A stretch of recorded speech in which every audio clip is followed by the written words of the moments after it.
We are live. Back at it again. It's another edition of the NFL Draft Bible Special presentation. It's the State of Football Part 5. I got 5 on it, but we got 5 guests today that are going to really talk about it, be about it, discuss it, break it down. Big shout out to Ryan Roberts holding it down for me the last 2 days. You know, according to the panel here, I have big shoes to fill, so I'm going to do my best back in the saddle. Rick Saratella, of course, at NFL Draft Bible. We've got Ryan Roberts, Director of Scouting at Rise and Draft. I see David Turner in the building at Mav_Sports. Russell Landy is joining us today for the first time this week there in Chicago at Russell Landy. Of course, John Murphy has been around all week long there in Toronto. And Emery Hunt for the first time, the star of the playbook, joining us, football game plan. And, of course, on the Game Plus network, make sure you check out your local listings for that. Some of the best TV programming out there. And we've got boots on the ground, boots all around, east to west coast, worldwide, spread love some. I'm really excited as we get closer to football. I took a 2-day hiatus, but only from the show, not from the grind. So we've got our axes sharpened. We're ready to chop.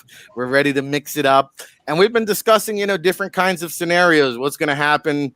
We see more schools and conferences shifting to the spring. Is the FBS still going to be a go? Is it going to be a fall league, spring league, mixed league, playoffs, no playoffs, postseason, all-star games, combine? We're going to break it all down, and you guys have kind of gotten a lot of perspective of our panel here. But let's start off with Emery Hunt today because we've got him for the first time.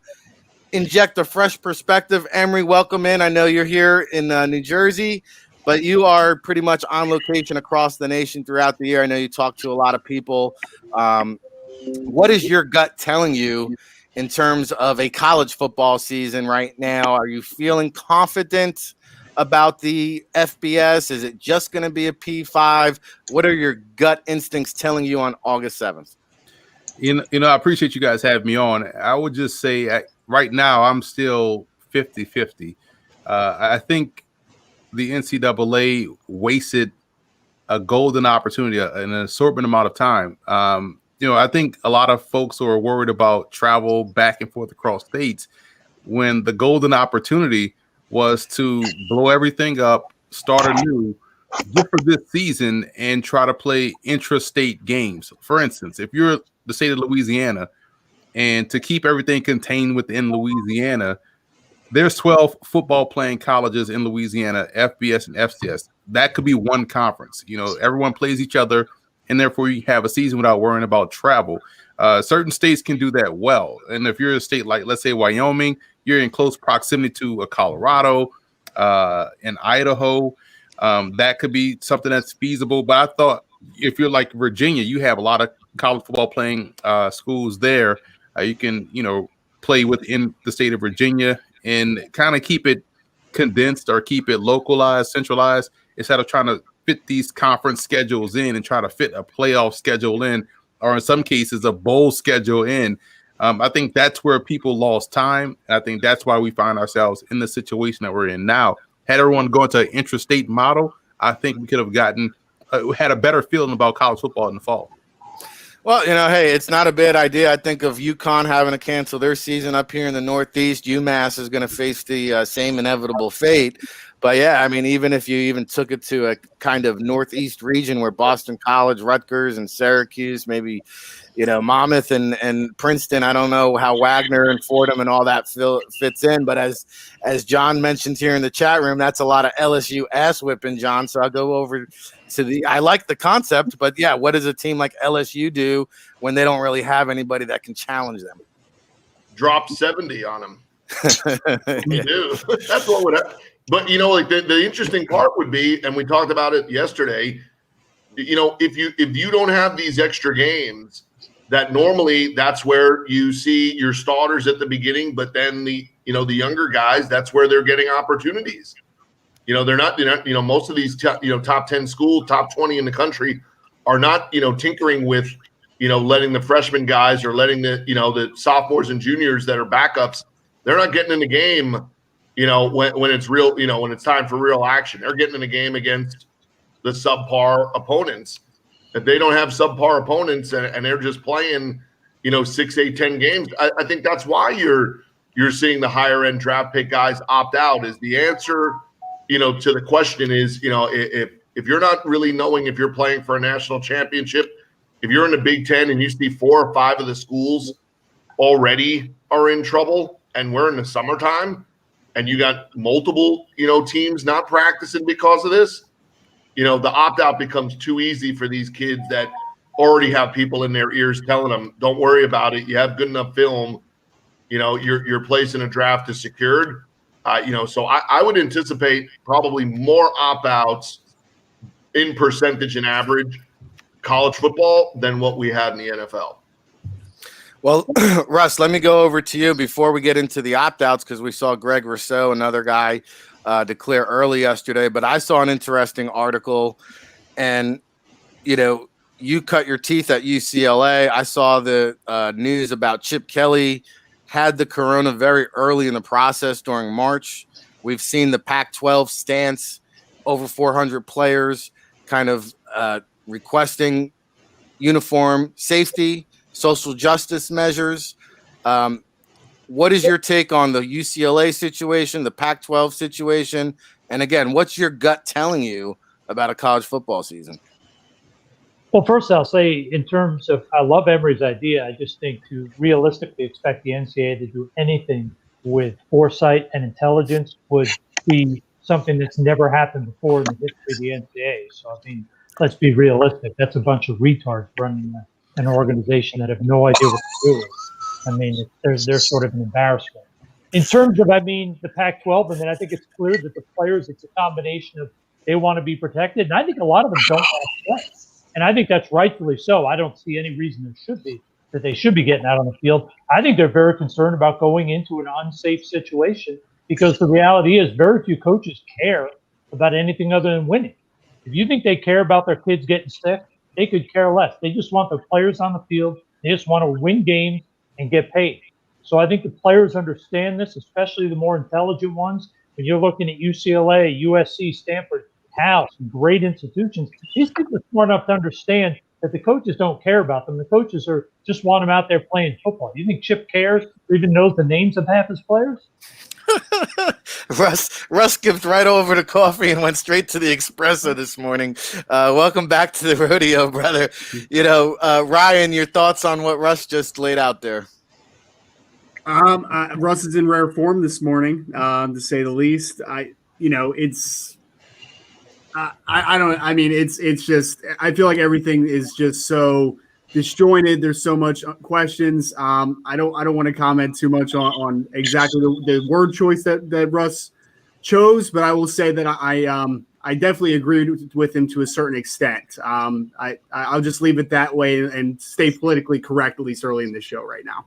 Well, the NCAA, if they need a leadership panel, they can search no further than right here, right now. It's the NFL Draft Bible special presentation. We've got Ryan Roberts, Russell Landy, John Murphy, David Turner, Emory Hunt. David, we haven't heard from you today. We saw another underclassman declare early, Gregory Rousseau down there in Miami. Another one of these high-praised prospects. So far, we've seen mostly the, kind of day one prospects making that jump, and it was reported that he already signed with Drew Rosenhaus. So you've got the agents coming full blast at these players. Will this be kind of just like we've seen in years past, where it's just those top caliber guys, or will this eventually trickle down into day 2, day 3 prospects? This will trickle down all the way through 7th round prospects. So this is going to be, you want to talk about opt out, like I think it was yesterday, because it was the NFL deadline, and I said that you're not going to see a mass 200 guys opt out. Where I think the NFL is going to see retirements and people leaving is going to be 2, 3, 7 games into the season, when we can't contain this thing and the virus is just kind of running rapid. People are going to say it's unsafe at that point, and the NFL guys are going to take off. In college football, they're just not going to show up. They're not getting paid. There's no reason to show up. There's not all these conference games. There's not this highlight for their talent. So why would they even walk in the building and risk their health? Understand, this is an autoimmune disease. It sits in your lungs. And if it's anything like what they're saying it's like, and I'm not a doctor, but I'm just hearing stuff, from my medical friends, it could potentially scar your lungs, just like Murphy, you had the word the other day. Yeah, pneumonia. Thank you. And so if it does that, you're telling an 18 to 22-year-old to walk in the building, play a sport for free so you can get some tape that you're already good enough getting, and potentially risk scarring your lungs to where it will affect your ability to now generate income for your family at a very high level that you have to play. So therefore, why would you take the risk? This disease, this virus is so young, and again, it's not going to be eradicated. We have a flu season every year. So we're going to have COVID around. It's a virus. It's not something that gets really eradicated right away. So for young players, like I went into Washburn 2 years ago when Corey Ballantyne was coming out. He was talking about not even playing the bowl game. And I'm like, Corey, you didn't have a really solid season your senior year. Why would you not play the bowl game? Well, my agent and people I'm talking to said, my coaches think I shouldn't risk the injury. Well, if they're not going to risk the injury for a bowl game, why would they risk catching a disease that could scar their lungs and affect the way their ability to play football is? So I think there's some very heavy, strong health risks that people aren't talking about right now, long-term stuff that, we're not going to die from it. Most of us aren't going to die from it. But what else does it do to our body? How else does it affect our body? Will we see lung cancer rise down the line because of this? Will we see our children's, they talk about opening schools and kids going back to school. Are we going to see our children through maturity have lung issues, more asthma issues? It's so young, we don't know. And yet we're trying to make these high-level business decisions to get life back to normal. And Emory made a great point. The NC2A has dropped the ball where they could have had an opportunity to really take control and leadership, national leadership on this for the sports and for the kids and for the parents to show that they do care. It doesn't matter about the schools. They make money on it. And the NCAA makes money on it. But here's your chance to show leadership and say, listen, over money, over everything else, the health of our children matter. And we're just pushing everything to the spring. And I'm sorry, Alabama, if you don't like it, guess what? Nick, it gives you more time to go out on the lake on your boat. But we're pushing everything to the spring. It's a unilateral decision. Nobody can break it. And let's get upfield and let our doctors and medical staff really figure out this disease before we put our kids in harm's way. Well, it kind of goes back to Russell's point is it doesn't seem like they really care wholeheartedly, because if they did, I think they would have done the right thing by now. And it's only about football. All you hear about is talk about football. Again, if football comes back, the other fall sports have to come back as well. And it's like nobody talks about that because nobody cares. Everybody's just talking about, hey, football, we're going to get money. Let's do this. And, hey, I understand from the pro level, each owner is going to get paid 450 million ducats before they even kick off a game from the TV contracts. But, what David said about the long-term issues, we mentioned that, I think, on the first show on Monday, how one of the Marlins players had a long-term heart condition as a result of COVID, and one or two of the other Marlins players already opted out. Now, Emory, we saw yesterday the opt-out deadline in the NFL, shifting gears to the pro side. 67 guys opted out. I think there's another 65 guys on the COVID list currently. But, to David's point a couple days ago, what if a guy retires? What if Drew Brees gets halfway in the season and says, hey, you know what? I've got a TV contract waiting for me. Two of my offensive linemen are injured. 3 of the offensive linemen are on the COVID list.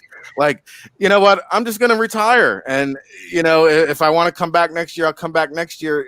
I don't think the NFL can do anything about that scenario.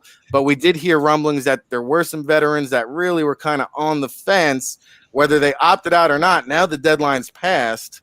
Do you see any veterans here trying to kind of do that retirement type of situation as we get into the season? Well, I think therein lies the difference between college football and pro football. Money dictates decisions. So if you are in a position where you have the luxury to make that choice because you're getting paid or have gotten paid, it's easy to sit back and be like, you know what? Yeah, I'm not going to play this year. Or I'm in the middle of the season and things are going haywire. I'll sit out the rest of the year and probably come back. because you're paid or you have gotten paid or you're trying to get paid. When you're a college student, it puts you in a whole different, dynamic as far as decisions on what you're going to do. I can sit back as a 39-year-old and know what I would do as a 39-year-old, but going back to a 17, 18-year-old and asking me if I want to play, and I'm like, man, I really want to play. I feel healthy. I can probably, not catch this if I do the right things, but I'm also putting, I'm also putting the onus on everyone else to do the right thing as well. But that shouldn't be a decision a 17 or 18-year-old has to make. If you're a pro player, yeah, you are adult, you know the risk, you're getting paid, or you have gotten paid, or you're on the cusp of getting paid, but you're getting money. And that's an easier decision for people to make, just like when you are young. Let's say you're in college and you're sick. Man, I'm not going to work today. I'm going to call off. If I lose my job, I lose my job. When you're an adult and you're sick, you like, man, I want to call off, but I kind of have to go to work because I can't lose this job. Your situations change and money dictates that. So pros have that luxury. College students don't.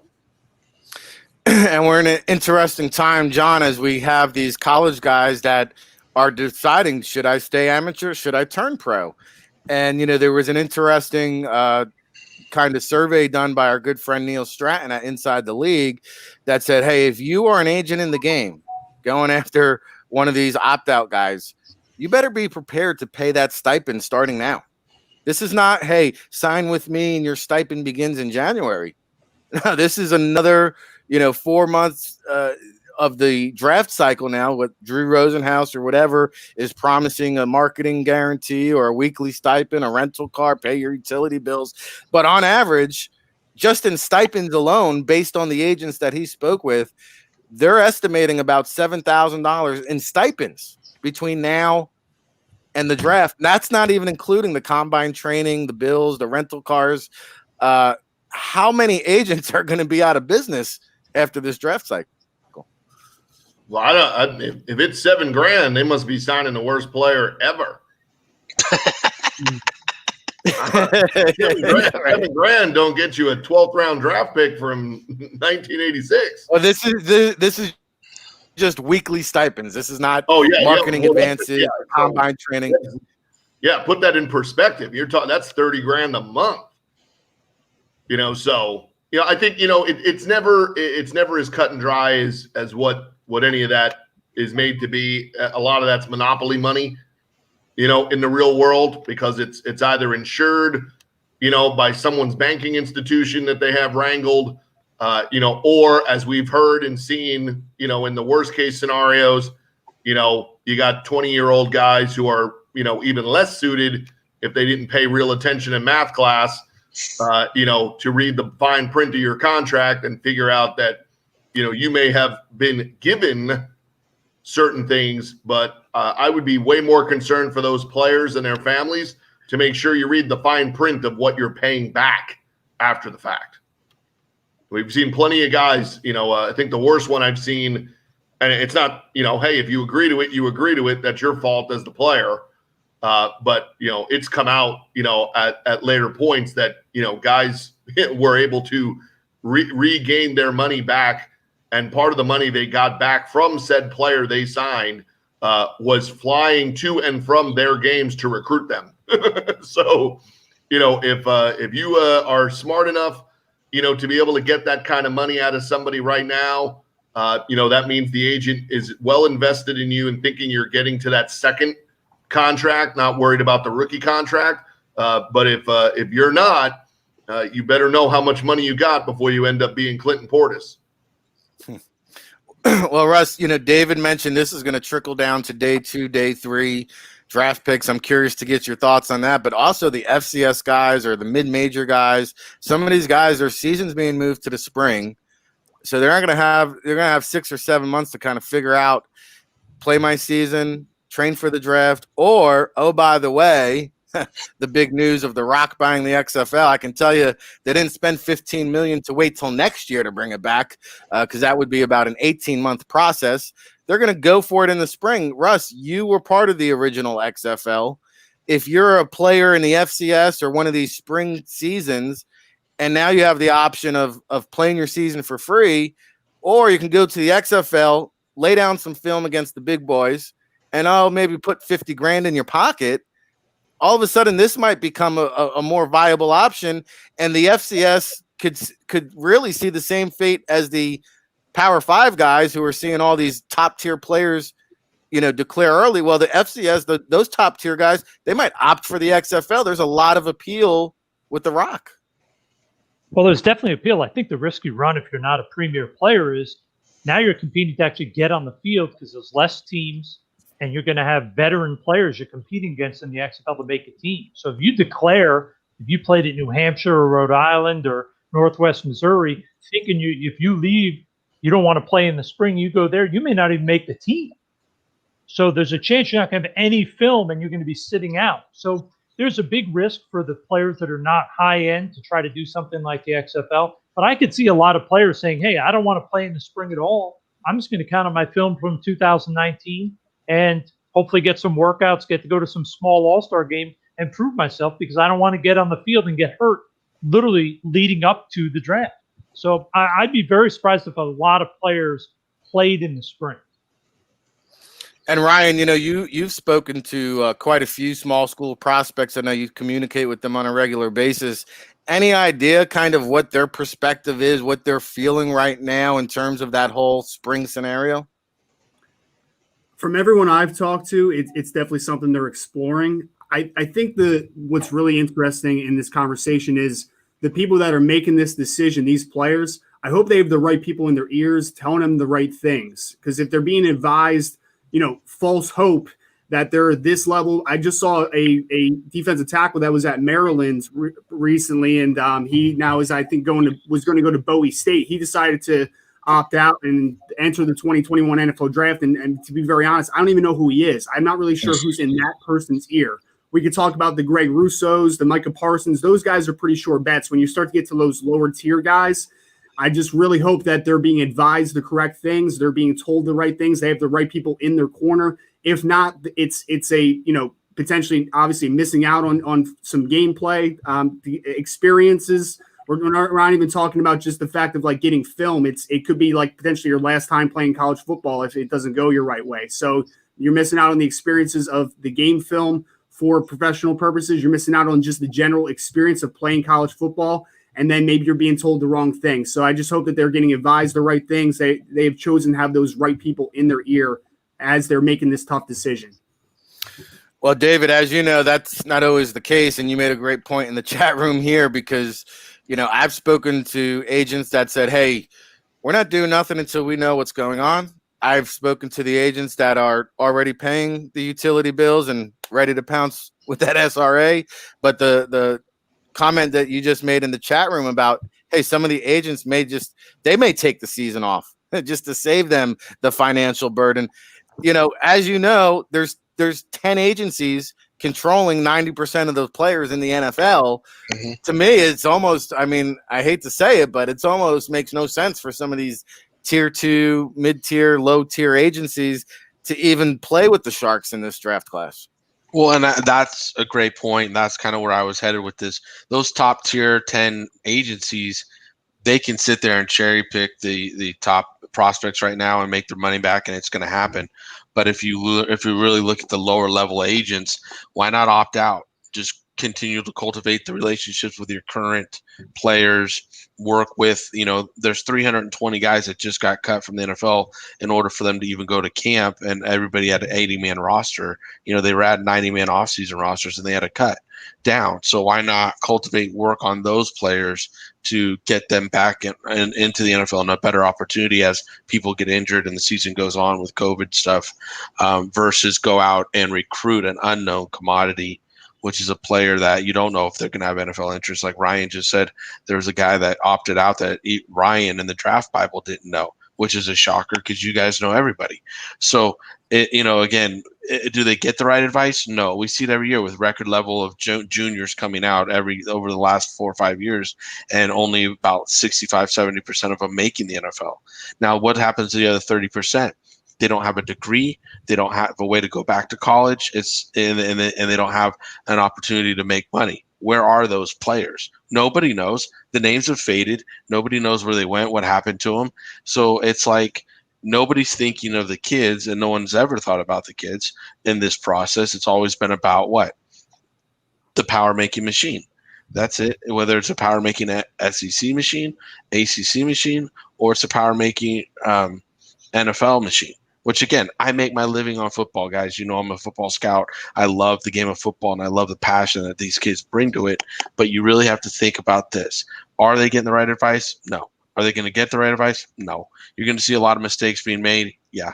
But if somebody were to guide these kids, like Ryan said, the NCAA, a governing body, really sit down, or even the NFLPA, and sit down and go, hey, guys, as future clients, we're going to give you the real number breakdowns of how many people make the NFL. We're going to give you this and that. Do a Zoom meeting, do something to chat where they can educate the kids right now. I think there's opportunity, like Emery said to start us off, there's opportunity here all over the place for people to think outside the box, educate kids, think of the health of the society and the health of everybody.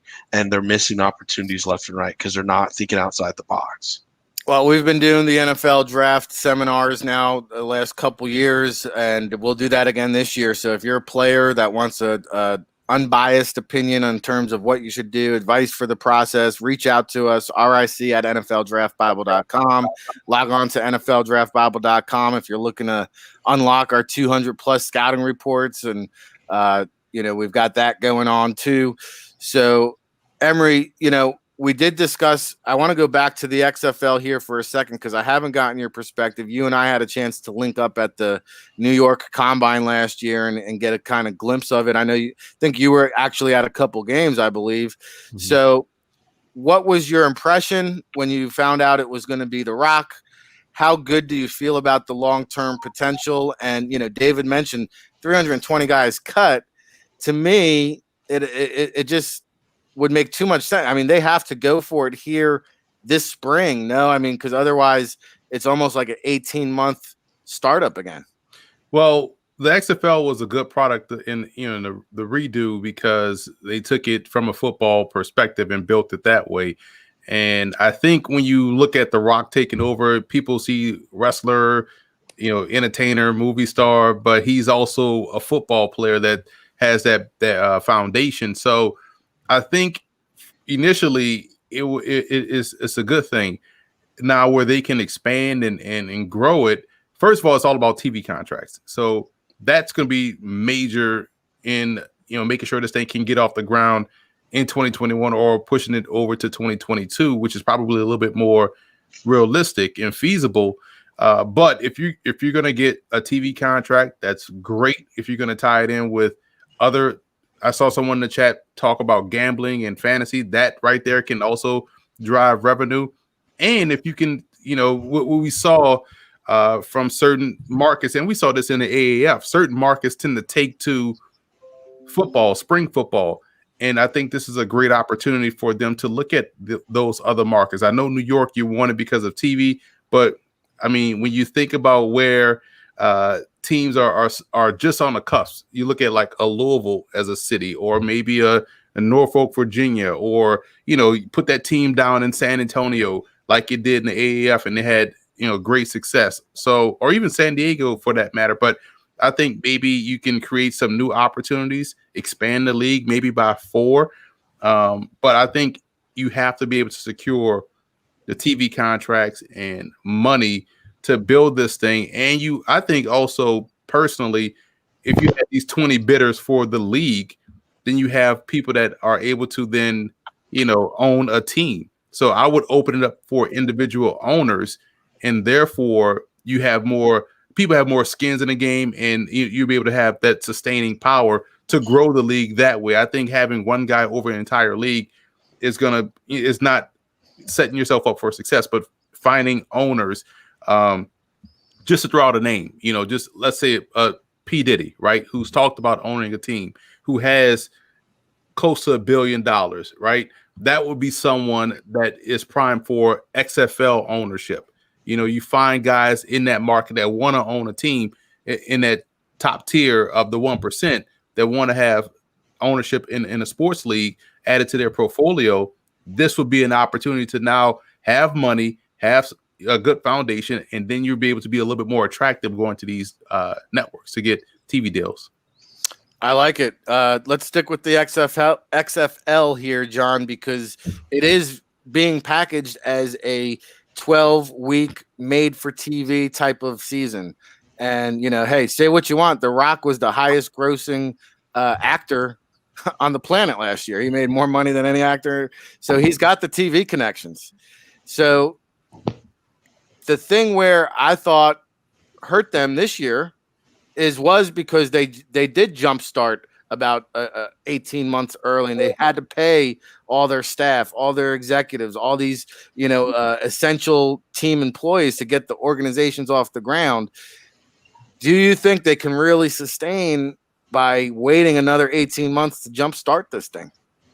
I think if their plan is less about what's always been mentioned as the reason to do spring football. If their plan is, well, like, hey, we're not really trying to compete for doing spring football the way that they've talked about the USFL and others, if they're not caring about being an NFL developmental thing because they have their own money, they have their own ideas, and they think they're sustainable by doing things, I think that, if they invested in this, I don't think it's probably something that's a short term, just looking for money, right? They don't need it. He certainly doesn't need it.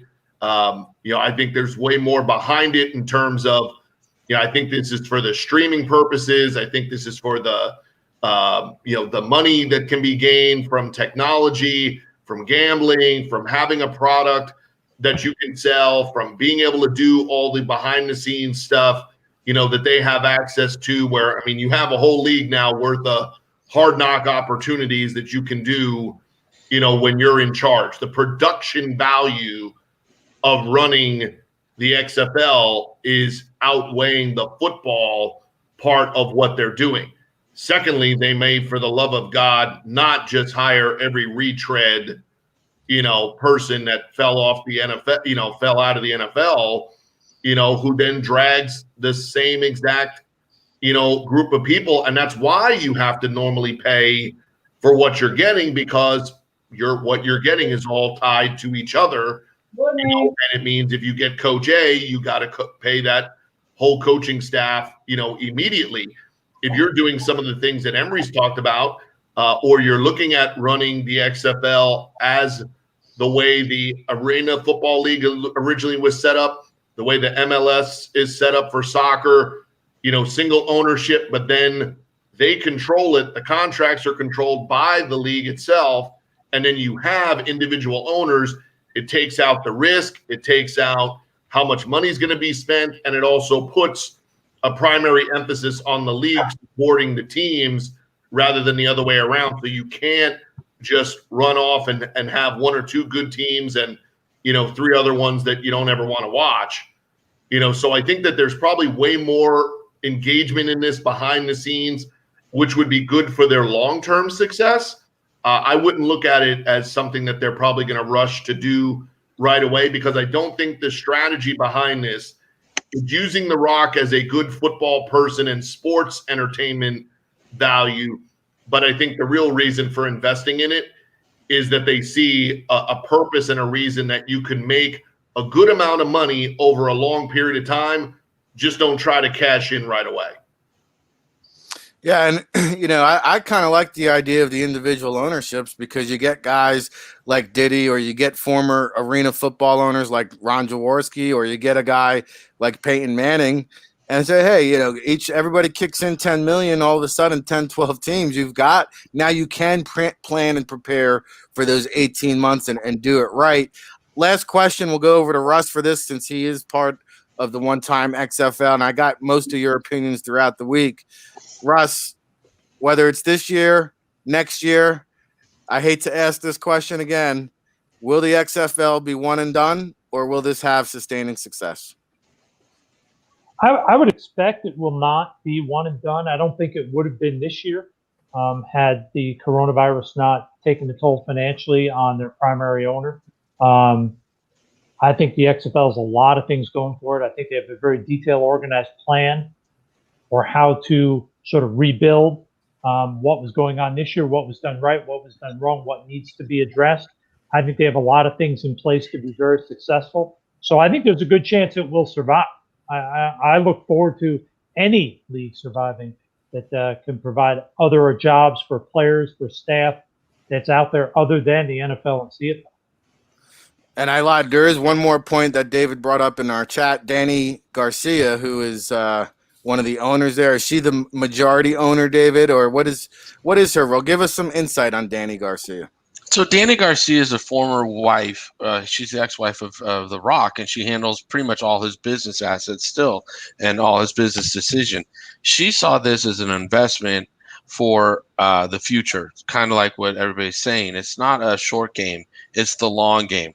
She saw the legs that it was building and having early in the success of fan butts and seats and stuff.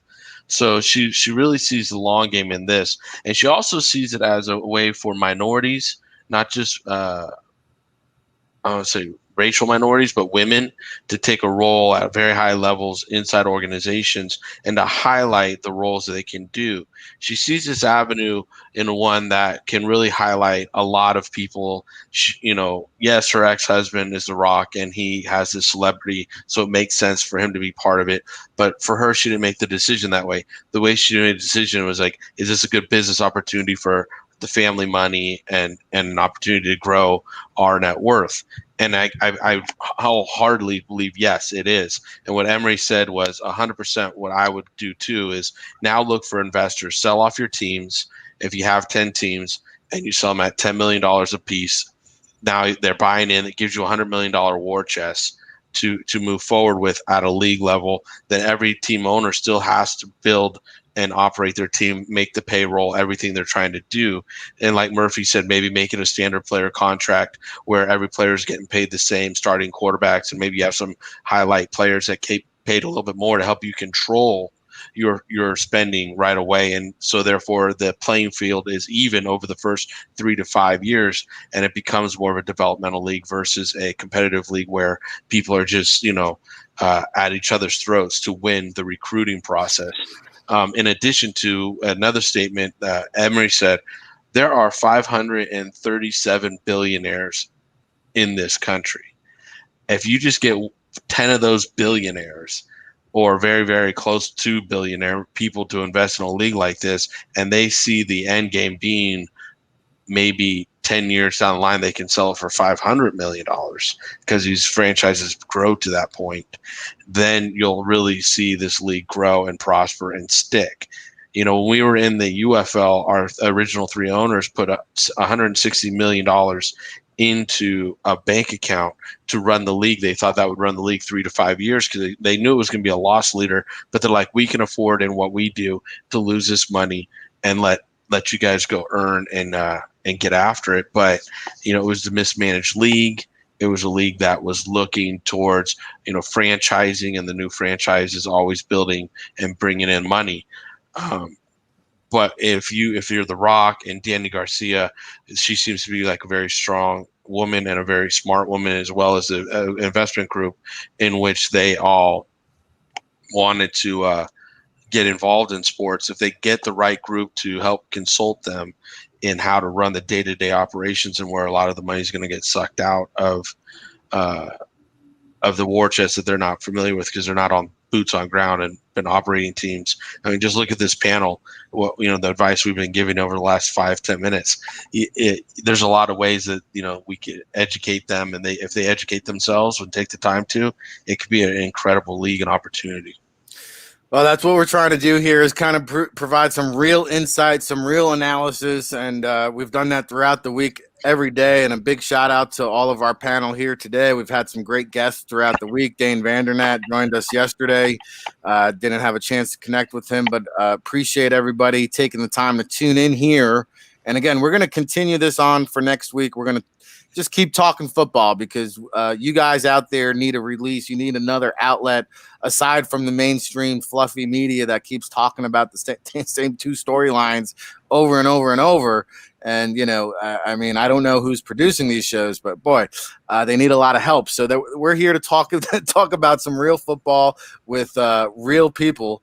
And we've got Emery Hunt from the Football Game Plan, John Murphy from the Toronto Argonauts, Russell Landy from the Calgary Stampeders, Ryan Roberts from the NFL Draft Bible, David Turner from Maverick Sports, and of course, RIC, and the place to be, broadcasting from New Jersey. Make sure you log on, NFLDraftBible.com.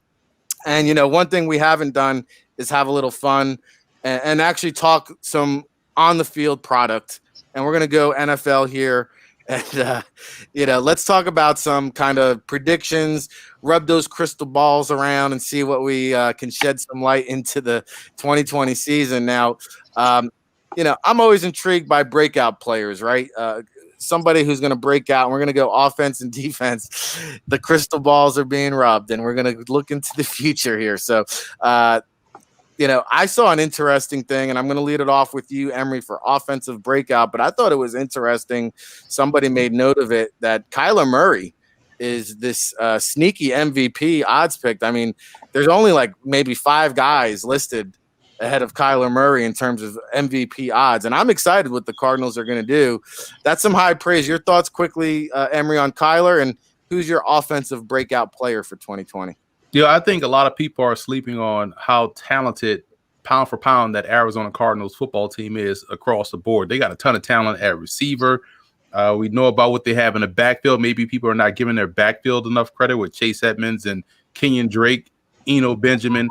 You look at the defensive side of the ball, they got healthier and more athletic at the back 7 level. You look at what they've added at linebacker starting with last year, and now you get a healthy Robert Alford back.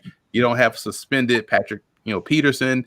You've added some talent in addition to you slide Byron Murphy down into his natural slot role. They're going to be really good, and I think they actually can win the NFC West. So I'm not surprised at those Kyler Murray expectations. I expect them to be good, but I think an obvious breakout player to me would be Dwayne Haskins. I think when you look at one aspect of quarterback play that we all talk about is continuity with the receivers. And what was interesting last year in that chaotic situation in Washington was the fact that those young players grew together. I'm talking about Haskins along with those young receivers. Now, granted, they take a step back because they lose Harmon, but when you think about all of those young receivers and young quarterback growing together with live game reps in this COVID-19 era, they're going to hit the ground a little bit more apt to succeed than someone that is trying to break into a receiver with a new quarterback. So I think the timing will be there for Haskins. He seems to have the right mindset for it. And I think because of what they have at receiver and what they built last year with Sims and McLaurin, and even Cam Sims, and I like the progress of the rookie from Liberty. I think they're going to be fine. Their defense is going to be the story all season long. I think their defense is going to be really good, but I think the progression Haskins will help make them very competitive in that division.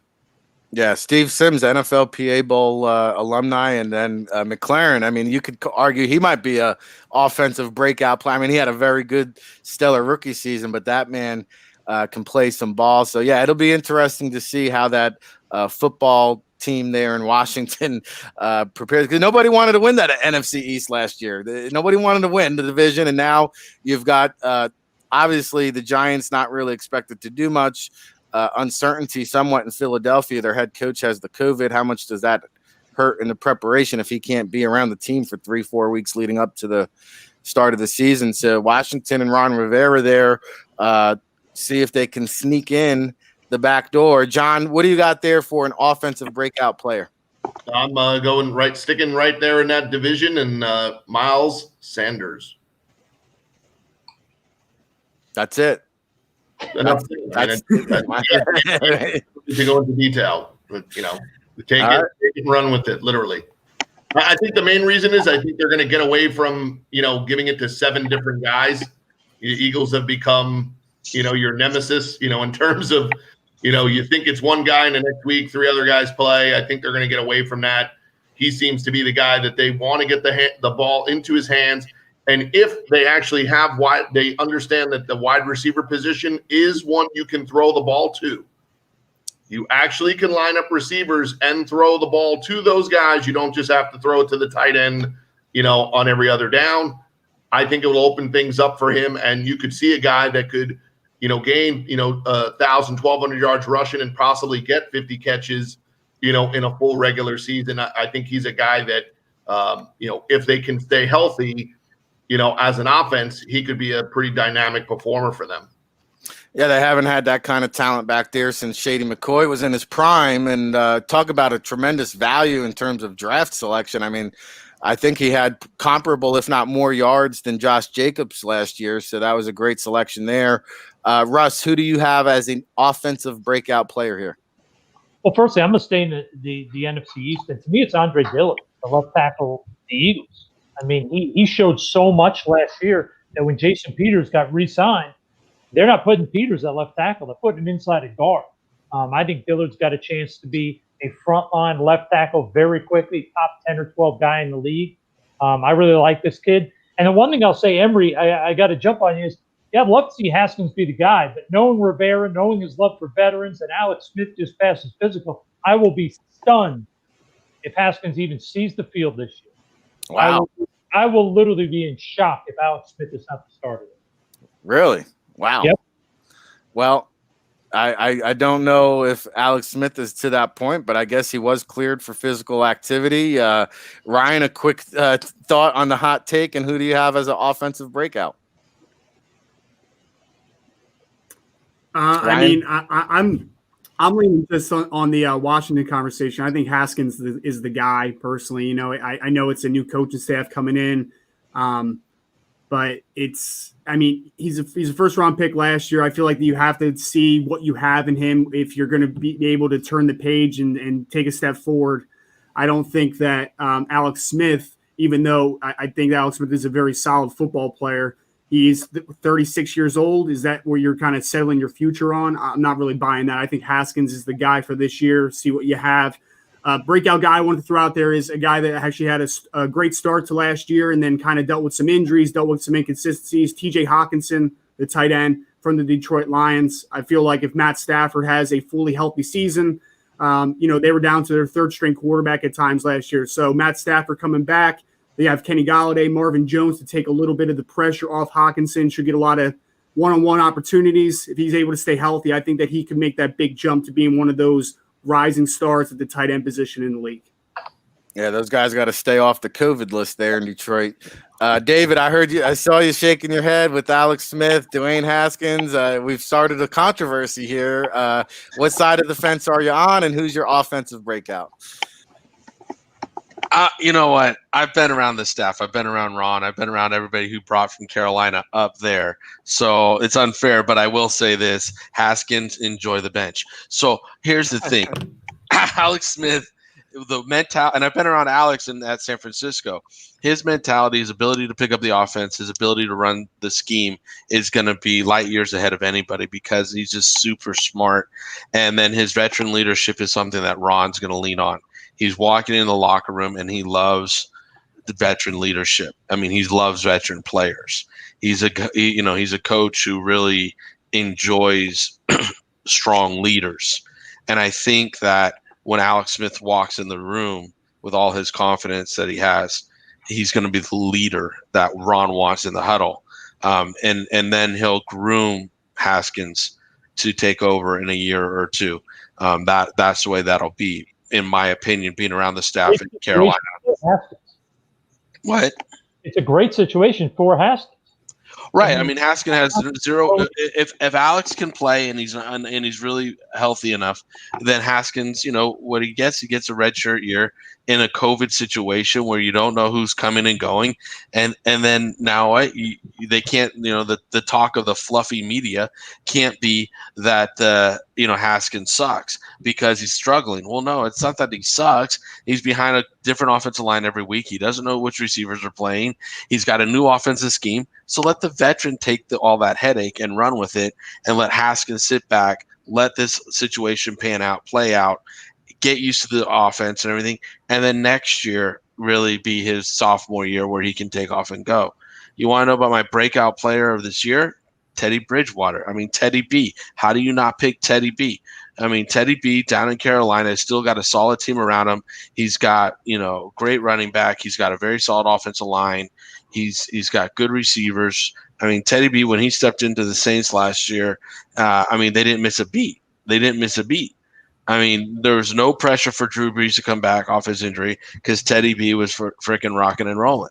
Now you got Teddy B in a situation where he's going to have a very pass-friendly offense. He's a very capable quarterback that has all the arm talent you ever need to be successful. He's smart. He's a great leader. I mean, Teddy B is the way to go here, guys. I mean, let's be honest. Well, and they got the offensive coordinator there, Brady, that was with Teddy B, I think, a couple years ago, and knows that offense. Emery, back over to you. You jump-started a little controversy here with your offensive breakout. I don't know if you want to have a quick rebuttal here, but also your defensive breakout. Have we seen Alex Smith run yet? I know there's a difference between being clear for contact and ready to take contact.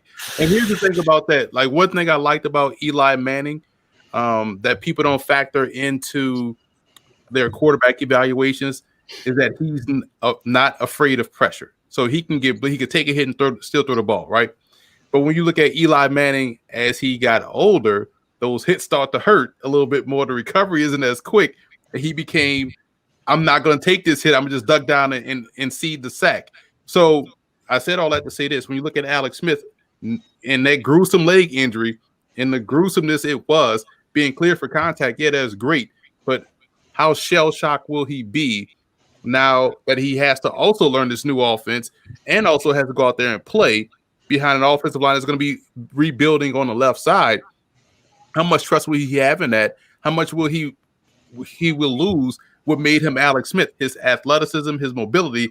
So all of that, to me, I don't think Alex Smith he's there to be an extra coach on the sideline. I just don't see him being able to run and being able to move. We think of Alex Smith in terms of a healthy Alex Smith and not a shell shock coming back from a gruesome Joe Theismann-like leg injury Alex Smith. Wait, hold on a second here. You're going to go with the shell shock nature of the game for Alex. Well, think about Brett Favre, who was completely healthy late in his career, was ducking sacks. I mean, in doing things. The older generation of guys know save the ball, save the time, and keep the play moving. They don't have that testicle fortitude that our young strapping bucks want to always swagger with. So, but don't go with the shell shock nature to come with the point. Alex Smith has shown us already he has been shell shocked. Think about when he first came in and how aggressive he was. Then he threw all those interceptions and was getting benched. And what happened? He became check down Charlie. So we've seen him flip that before. And so he educates himself into understanding the benefit of a check down and putting the ball in your playmaker's hands in order for them to make a move and go. Which is why he got replaced by Colin Kaepernick, which is why he got replaced in Kansas City, because they want Kaepernick's cap money became an issue because they had Alex Smith performing at a high level, and then they had Colin Kaepernick's cap money pushing that he needed to play. Plus, Greg Roman and Jim Harbaugh wanted to change the offense, which again is what you see happening in Baltimore with the same offense. Greg Roman being the offensive coordinator there, so therefore Alex was out. And when he went to Kansas City, he still had a great career. Alex Smith is a quarterback that you got to understand will have a great career any system he plays in because of his intelligence and his arm talent. It's not check down Charlie. It's being smart with the ball. And again, you don't have to air it out and be Troy Aikman every play in order to be a good, solid quarterback in this league. There's 32 quarterbacks. Trust me, if Alex Smith can play and line up, there's a market for him to play right now. As long as you keep him in that red jersey and keep him from getting hit, then yeah, I agree with you, but that's not going to happen, and he probably won't even play this year because, again, he find me video of him running around taking hits. Until I see that, then we can entertain him being the QB2 over Kyle Allen, but I doubt that's going to be. Film of Ben Roethlisberger in the last 5 years running around. I mean, the guy takes hit after hit, and he just stands there and goes down. Well, there is an ESPN Plus documentary on the guy. I haven't watched it down yet, but we'll Don't find watch that after while you're eating. I mean, that's a gruesome. It looks gruesome, but well, and it's all because of Jay Gruden and Capri Bibbs want to bang out the same secretary, right? And now Alex Smith is on the bench. So, my God.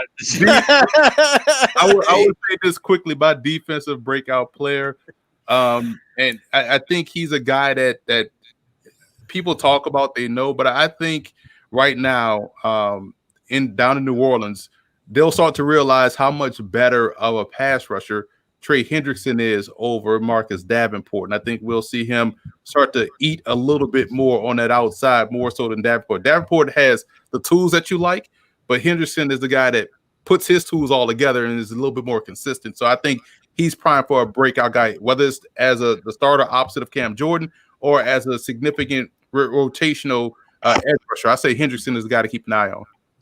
All right, we're running out of time here. I know we had some other things to get to. I'm going to go to Russ for his defensive breakout player, and then kind of wind things down. What do you got on the defensive side, Russ? To me, it was sort of an easy one because at the end of last year, he sort of made a big impact in the playoffs. It was Justin Simmons kid. I mean, he had a great few games for the Titans late in the season to the playoffs there. I think this kid's going to be one of the better interior guys this year, especially young interior guys. This guy's a playmaker. He's powerful. He's explosive. I think he's going to really help their defense take the next step. All right. We had some other questions I wanted to get to, but our conversation was so great that we don't have time for them all. So what we're going to do here, David, John, and Ryan, you guys will be back with me next week. I'm sure, Emery and Russ were lucky enough to have them today. So what we're going to do is I'm just going to go around the room, kind of let everybody quickly talk about what they have in the works. I know everybody's got something they're working on and involved with. But for Emery and Russ, I'm going to ask them their Super Bowl prediction. For now on, moving forward, we're going to keep tabs here, write down all of our guests' predictions, and come back. And hopefully there is a Super Bowl that's going to be played there in Tampa Bay. We'll come back and see if anybody was able to predict this coronavirus season. But it's obviously very early in the game, and nobody can predict who's going to get injured, who's going to get COVID. But Emery, before we get into the 20 different jobs that you have, who is your Super Bowl prediction there? Well, preseason Super Bowl predictions for me are always about talent and, who has the best talent on paper. So with that being the backdrop, I'm going to have to say Dallas and Baltimore go to the Super Bowl. Dallas versus Baltimore. Okay, it's in the books. Baltimore's hard to argue with that selection there on paper. I mean, it's going to be a tough team to beat, and on the field as well. Emery, we appreciate you coming in here and shedding some great perspective. I know footballgameplan.com is the home to a million different things that you've got going on, ESPN, Game Plus Network. Tell the people at home a little bit more about what you got going on, where they can find you, and what they should be on the lookout for. Well, they can follow me on Twitter at FBallGamePlan. Subscribe to our YouTube channel at youtube.com/footballgameplan. And we're rolling out our NFL team previews. Right now we're on the NFC West, and following that immediately will be the AFC West, and then we'll be done. So we have a lot of the other teams already out there in the mix already. So just go over to youtube.com/footballgameplan and check that out.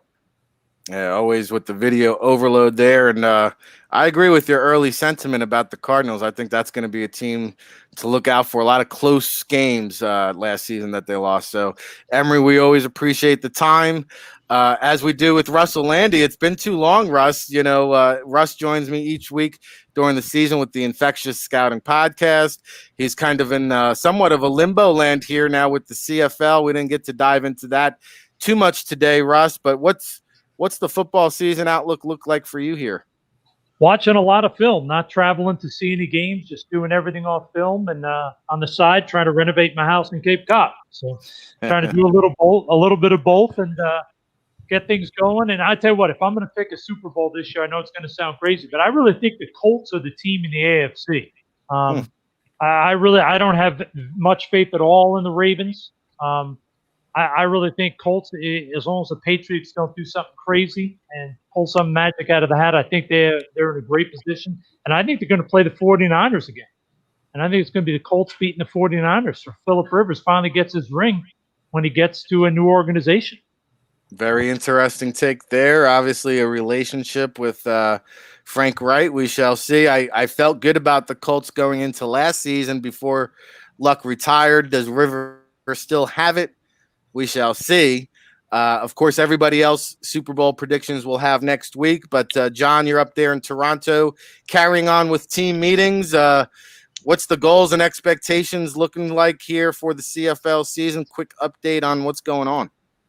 I think if we're playing a shotgun season, the odds makers will kind of probably throw out the odds there, because it'll be pretty much whatever team can come together, put all their differences aside in terms of how they're getting to a bubble scenario, and I think it'll be survival of the fittest in the sense of your depth of your organization, like we talked about yesterday, in all of these leagues is going to come down to how much work can you do behind the scenes so that when something does go wrong, adaptability becomes the name of the game this year. And that probably would be the difference maker in a very shortened season, to say it may not just be about your talent. It may not be who can outcoach who. It might be who can keep the attention of a room full of guys who now literally everybody in the room wants to be on their social media 24/7, 365. Right? If you can imagine, we're going to play in the fall. Everybody thinks COVID coming with another wave, if it gets cold. You have what these optics that these players have gone through so far, and they've seen all these other sports leagues. If the CFL plays, whoever ends up being coach of the year is really going to have earned their stripes, because to keep all those guys' heads in the right direction, as well as saying in a 6 or 8 game season, you're seeing it in the NBA with the short turnaround. You're seeing it, today, especially with those 6 NHL games where if you're down 2-0, if you're, in the pickle already, how will your team respond 0-1 in a 6-game season and you're down at halftime? You're either coming out that second half and going 1-1, or you're 0-2 and packing your ass out the bubble. So it'll be a really interesting dynamic, I think, for the fans. Much like seeing a 60-game baseball season, if you have a shotgun CFL season of 6 or 8 games, it will be the Wild Wild West. Yeah, well, 6 games, man. That'd be a short body of work there. Over to Ryan Roberts, our director here at NFL Draft Bible. Ryan, we've got a lot going on. Some we can talk about, some we can't talk about. But I know nobody's grinding the film like you are. Tell the people a little bit at home about what you got going on, what we're doing at the NFL Draft Bible. Well, actually, I love the mention from Russ about the Colts as a potential breakout. My biggest acquisition, if we got to today, was going to be DeForest Buckner. And luckily, me and David Turner tonight on Friday Night Scout School are talking DeForest Buckner out of Oregon. We're talking Quinnen Williams out of Alabama. We're talking Derek Brown last year out of Auburn. Some of the best interior defensive linemen over the last few years. So if you haven't signed up yet, make sure to find that show tonight, 9 Eastern time at NFLDraftBible.com. 3 weeks. August 26th, we'll be back with Baldy for Baldy's breakdown, starting with the tight end. So tonight, though, interior defensive lineman. I hope David's bringing as much energy to that show tonight as he did today, for sure. Hey, I just woke up out here today. I mean, imagine me tonight when I get a couple, when I get some more coffee. When you get a couple of those Russell Landy Expressos in you, you'll be ready to go, brother. Seriously, I woke up at 5:45 again for this thing out here this morning. So tonight, baby, you'll have full energy. Well, we appreciate the time. Final thoughts and comments, David. Well, like Ryan said, I'm excited about tonight's Friday Night Scout School, because we're talking interior defensive linemen, which is always the base for me, what I love to build defenses around. So tune in, you'll hear my thoughts and on that tonight. And then, like you said, Rick, we're working on so much. We got stuff coming up that are going to be big announcements. I really hope everybody shows us the love and support that they do every day with our future endeavors and adventures together. And again, everybody stay safe. Wear your mask. Wash your hands. Be smart about this. Again, like I said earlier, this is not going away. But protect yourself every way that the scientists and doctors are telling us how to protect ourselves. Yep, and you see everybody's Twitter handles down there at Rise and Draft, at Mav_sports. Russell Landy's at Russell Landy. John's at Draft JM13. Emery, I believe you are at FB Game Plan. F-ball game plan. F-ball Game Plan. So make sure you follow all these guys. And, of course, at NFL Draft Bible, keep it locked for some of those exciting announcements that we have over at the NFLDraftBible.com. Again, I appreciate all of our hosts for hopping on here today. We went a little overtime, but, it's a can't stop, won't stop situation here in the football universe. So we'll be back on Monday. We'll be breaking it down Monday through Friday every day next week at 9 a.m. Eastern time. We're going to get some of that Russell espresso for David so he can wake up early on the West Coast. And we'll catch you next week, everybody. Enjoy the weekend.